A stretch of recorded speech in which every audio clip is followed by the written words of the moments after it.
Hey everyone, TJ back here with another video. I'm going to attempt the how to learn zombies if you're blind, or whatever that video was. Basically because my mic is sounding terrible as far as volume goes. The clarity of my voice was actually what was actually done. Anyway, point being, I boosted the volume of the mic itself, so hopefully it should sound a lot louder. I cannot speak today. I just woke up. Great.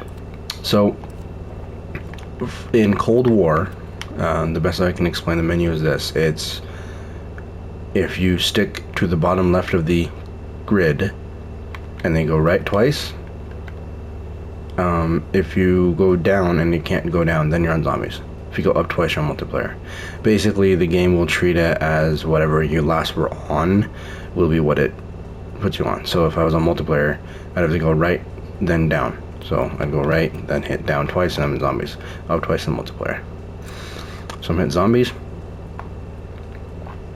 Now I'm on the main screen. Now it's like the searching for a lobby, create a class, stats, barracks, all these other things. So from here, you would want to hit your R1 or R2. So then you hear the sound difference because you're in the create a class. You can hear it change. So I'm going to hit X on the first one. This first one is your class editor. The only buttons you need to worry about in your class tab is the first and second one. First and second are all that you need. Now you click X on your class editor basically, and there's a list of I think 15 classes you can pick from. Generally it doesn't matter which one you edit with. I always just mess with the first one and just change the first one alone, because you don't need 15 classes for zombies.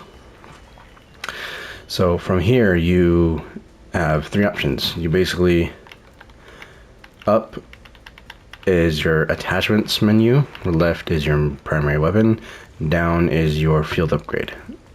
So that's the best way I can help you there, because yeah.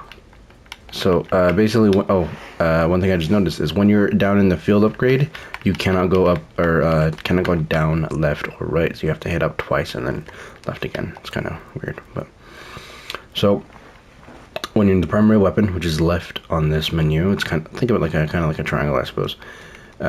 It's assault rifles first, and then R1 is SMGs, then tactical rifles, so like burst weapons, semi-autos, LMGs, sniper rifles, this is the fifth tab, pistols, then shotguns, and then I think it's rocket launchers, and then melee weapons is like a long list. Then your last one is specials. This is like a M79 grenade launcher, a crossbow, ballistic knife, things like that. So for this little test here, little explanation, I'm going to run a XM4 base, no attachments, to reflect what the game would look like if you're brand new. You just barely download the game right now and you booted up zombies, right? So XM4 with nothing. And then I'm going to throw on the Frost Blast field upgrade. So by going down and then hitting X and then holding up on the D-pad. The field upgrades all have unique sounds, so you know what you're picking, by the way. So that will help. I'm going to hit circle, circle again. I'm back in the main menu. Hit, I hit too many times. I'm going to go back to zombies real quick. Now here's a fun way to make sure you're always at the main menu, so you can memorize the menus easier. Every time you think you're off the menu, hit circle. Right, and then if you hit circle too many times, just hit X again. So if you hit circle, oh no, I'm back in the main menu. Let me hit X again. It puts you right back into zombies, so there's no problems there. So from here you have your list of things you can look for. So the way the lobbies works is your solo or private game for only friends to join are like the bottom two options in this list. Everything else is going to search for random players. So that one's on you. If you want to play with randoms, you can. You want to play solo, you want to play private match, it's up to you. If you have a PS5, I don't know if Xbox has cards or anything like PS5 does, but PS5 you can do shortcuts with the cards. You can shortcut through all these menus and just start searching for match if you really wanted to. It doesn't show all the zombies ones because multiplayer just has more things to show, but it does show some zombie stuff sometimes, so you can see what you can check, like, hey, I want to play this map, okay, I'll search for this map. So from this main menu, I'm going to go down all the way, and there we go, very bottom. Now hit X, and then now it's going to pull up the list of the same things, same options, just as a solo. So you know, like a lot. Oh my, that is a lot of menu. So from here, if you want Die Machina, or Die Machina, however you say it, the first map in Cold War, you go down 7 times. If you want Firebase Z, you go 6. I think after that it's Outbreak, so you go 5 down, 4 down, 3 down, or 3 Outbreak variants. The fifth one down, or like 5 button presses down, or 6, I guess, is the main Outbreak. The other 2 are variants. If you go down twice, I don't remember what it is. I think it might actually be another Outbreak. It might be something else. But 1 down from the top is Mauer de Toten. Mauer de Toten is the generally regarded as the best map in Cold War, from what I see in the community. So, and I cannot disagree. Mauer is honestly, it's not a top 5, but I would personally, for me, I'd throw it in my top 10. It's really, really good, even if I struggle like crazy with it. So I'm going down 7 times. You hear 7 clicks. Hit X. Now it's gonna just start loading me into a Die Machine game.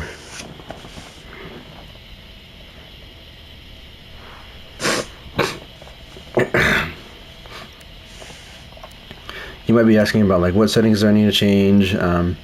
Settings are easier to change in game than in the main menu, I find. So I'll walk you through them really fast when I load in. So it's gonna pull up my class options. I'm gonna hit the first one, hold up on the D-pad on the first option. None of these menus, from what I've seen, have actually looped. You can memorize all these menus if you really want to, and eventually it becomes second nature, right? So like I can memorize the score streaks menu in Cold War, and I can understand what I'm picking. Happy hunting. This is where it started, strike team. Let's get some answers. Okay, we got XM4 chambering around. I'm gonna make sure my 3D audio is turned on. If you have a PS5 or the equivalent of the Xbox, basically to whatever, I think it's the Series X. I'd suggest mess with your audio as best you can from the console itself, and then because the actual in-game audio is superb, it is ridiculous. Even on a base PS4, I was able to do some of this crazy stuff. 3D audio is not needed, but it definitely does help for sure. So, all right, now just real quick, I'm gonna take a couple shots of these zombies. Soon, this will be over.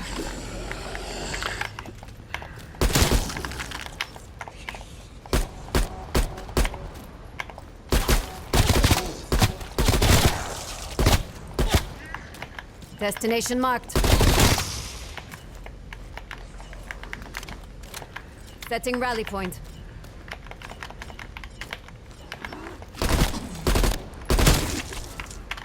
Move on my waypoint. Okay. And that's the basics of how the sound works. Just killed 6 zombies, got like 4 or 5 headshots, I wasn't counting. So yeah, so basically you can hear every zombie footstep, zombie groan, zombie swinging at you, for example. You can hear the snow under your boots, you can hear the echo when you're inside a building. You can hear when the sound changes to reflect if stuff's like overhead or side of you, stuff like that.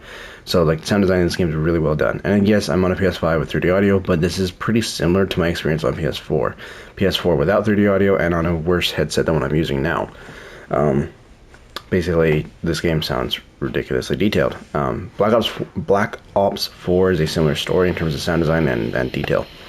A little bit less so just because it's a bit older, but it is pretty equivalent to this. Yeah, so settings, how do we do this? Well, pretty much it's, if you're in a solo game, and I'd recommend doing this for solo because it might be easier. You might be, I don't remember how to, I'm sure options, just hit options button in the main menu, but I just don't care.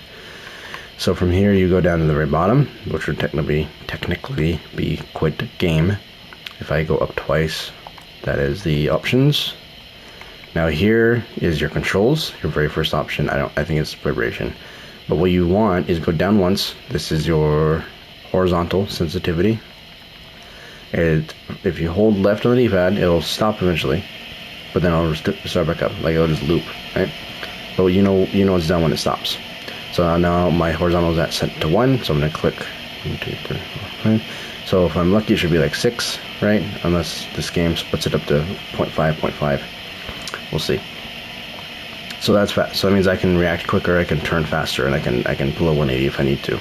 Now, one more down is vertical sensitivity. You want this as low as you can. Boom. Now, what this does is it minimizes the chance of you looking too far up or too far down. Which, if you can keep your stick steady, you won't have to worry about it. But me being me and my thumb and whatever, I can't really do that. So, this is what I do. This is what some people have done as well.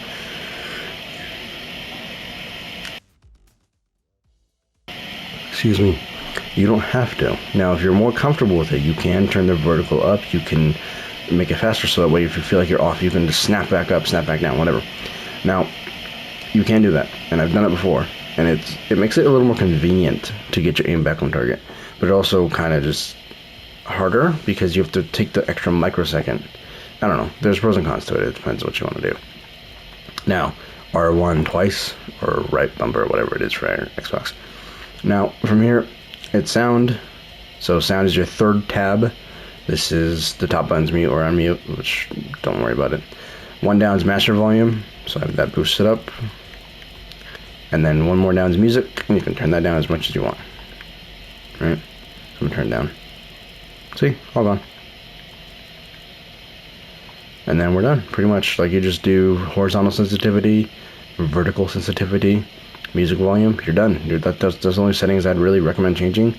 There are a couple things, but they're not crucial when you're starting out. Because some of the other stuff is stuff like mantling and climbing over objects and movement. So all of that is secondary. We can fix those at a later date. Bastards. Of course they're responsible for this mess. Team, we need to find the facility entrance and figure out just what happened here.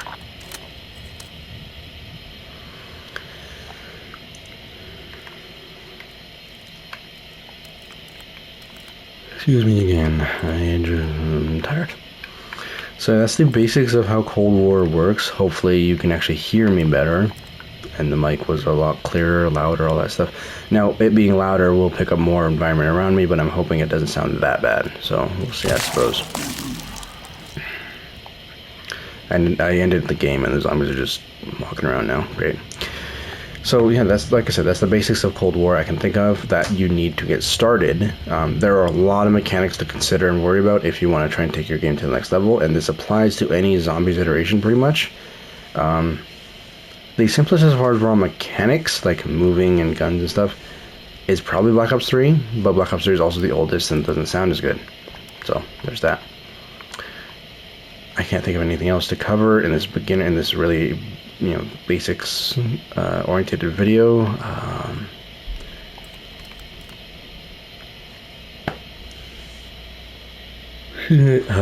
Sorry.